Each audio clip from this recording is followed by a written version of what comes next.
Good evening, and welcome to a very special edition of Soul School. It's not often I get a chance to really sit down with my heroes. These cats should be in the Rock and Roll Hall of Fame.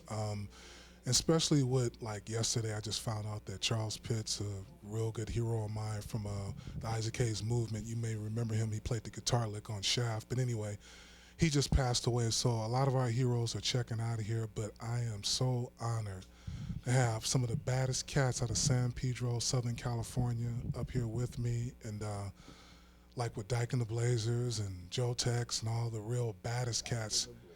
Yeah, these cats have the most original sound of anybody that was playing at that time, and then all the different bands that would copy later, like Mandrill and just different people that would come. These cats were first. Eric Burton and War, then War, and now known as the Lowrider Band. Please welcome to the show the one and only Bad B.B. Dickerson, the one and only Lee Oscar, and of course the irrepressible Howard Scott. Hey, how are you doing? Mr. Howard Scott, welcome to the show. It's my pleasure to be on your show. Mr. Oscar, as I told you before we started shooting, Roger Troutman was talking to me about you 3 months before he passed. You were the last conversation I had with Roger, and I kind of knew him from way back. And Mr. Dickerson, Nathan Watts, Stanley Clark, Victor Wooten, all of them need to really, they owe you a great deal. A lot of people talk about Graham and Bootsy and different people, but your playing has been an influence on a lot of different people. Welcome to the Bay Area. It's my pleasure to be here. And speaking of the guitar player from the Isaac Hayes Band, Charlie Pitts, that when he did that Shaft thing, yes, we were on the road with Isaac Hayes, and I said, what you playing on guitar right there? That lick right there is going to be around for a long time. That Shaft thing, that was an amazing lick he did. I'm sorry to see he's gone. Wow, you guys have me. He's not a good friend, but an associate. I really knew him well. Well, the music community is a family, so that you got to excuse my language, man. But you guys, you have no idea. Like I said, you making me flashback to the Nightlighters and just looking at you guys. I can't believe I'm sitting in the same room with you cats. Now, how did all this get started for you guys? Any one of you can answer. Mr. Oscar, go ahead. You started. Well, wait a minute. Timeline. I'm still like the new kid on the block. You see, B.B. Dickerson is the nephew to Howard Scott. Howard Scott, Uncle Howard, and I tell you, nephew B.B. They were there. They were like, they had that paid in place before I even got there. We started our band back in Compton, California, with a band called the Creators. It was myself, B.B. Dickerson, Harold Brown, Bobby Nicholson, George Brown, and Lonnie Jordan, and Johnny Hamilton. We had a band called the Creators that turned into the Night Shift. And when we were the Night Shift, we were playing behind David Deacon Jones of the L.A. Rams, and that's when we met Lee Oscar and Eric Burton. And from that point on, they fell right in line. Yeah, we started making music history. They fell right in line, Bad especially Deacon Jones. Now, Rosie Greer and all those guys were around. They used to come around to support Deacon Jones when we were playing with them, yeah. Now, was those places like the Troubadour and all that? Were they still the Whiskey a Go-Go? Were those places still around? They were all there, yeah. I used to go and hang out before Eric and I went to this club called the Ragdoll, where they were playing. I used to go to the Whiskey a Go-Go. They let me in for free. I used to hang out there. I knew the people there. And Eric Burton, I used to sit in and jam with at a club way down east from the main strip where nothing else was going on back then, called The Experience. And people would come on Sunset Boulevard. People would come there to jam. Whoever played the Forum, they knew that was the place to go and jam. So I would go there. They let me in for free there, and Eric Burton would come there. That's how Eric and I met. And then Eric wanted to start a new band, and then he heard about this band, and he and I went down there, and rest is history. Yeah, that was a Night Shift, and when Eric Burton came in, we needed a bass player. I said, "There's only one bass player that could come into this band and make a difference." And BB, BB was in Hawaii. He had to fly back so from Hawaii. Yeah. we sent a plane ticket over there to get BB, and he flew in. And I was making $5 a week. Did you say $5 a week? Yeah. Now, where did you guys actually record? Did you guys record at Hollywood Sound or any of those places like back then when you first were recording, the first part of the initial process? We've recorded every studio in Los Angeles, yeah. probably. Yeah. When I first came to L.A., I was told to go and see Doc Siegel, the main engineer at Gold Star Studio. That studio's not even there anymore, and that's where I met Hugh Masekela and Stu Levine, and as a matter of fact, Dr. John was doing his first album there.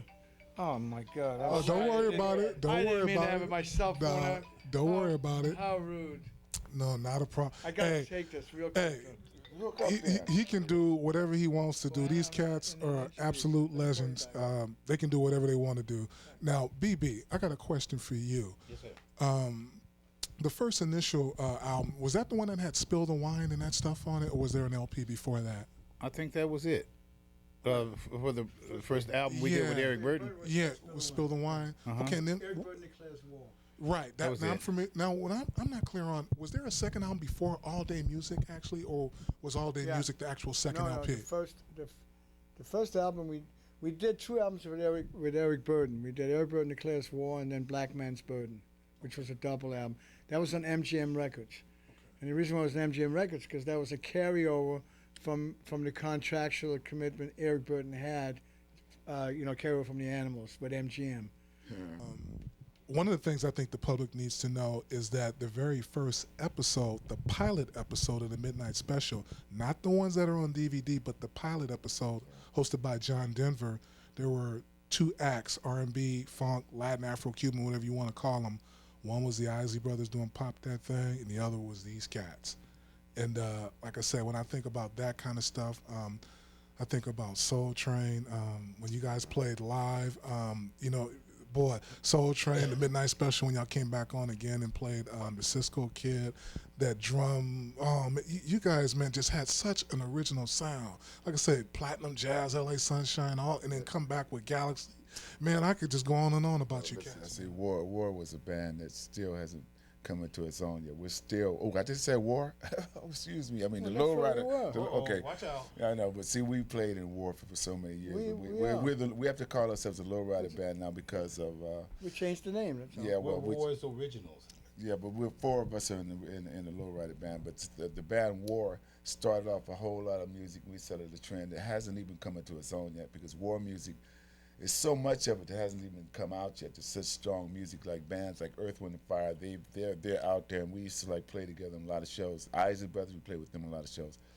But War as band to put the original band together is probably a band that still hasn't happened yet. We're still looking forward to bringing that to the public because that band right there is a people's band.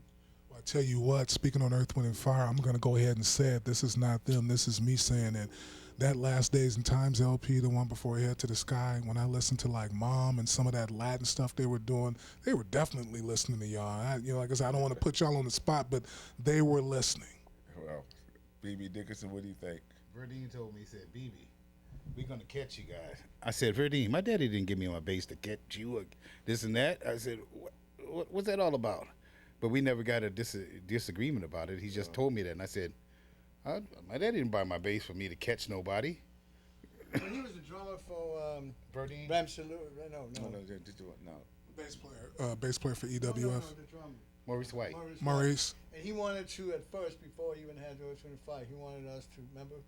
He came to us.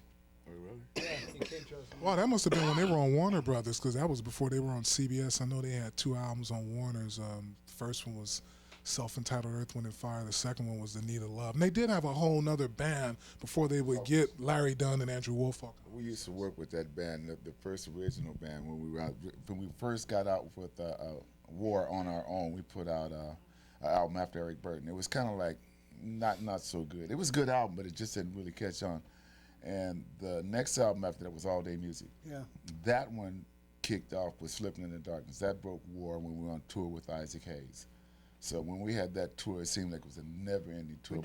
We played every college, every club, everything in the United States and Europe, and we kind of like raised a whole generation of people that are still War fans today. But when we put Slipping in the Darkness was the jam. All Day Music was the jam. Get Down. Nappy Head was the jam. Just Get Down. Remember the Isaac Hayes thing? Yeah. We did Get Down, and for what, 15 minutes? We just Yeah. big as jam.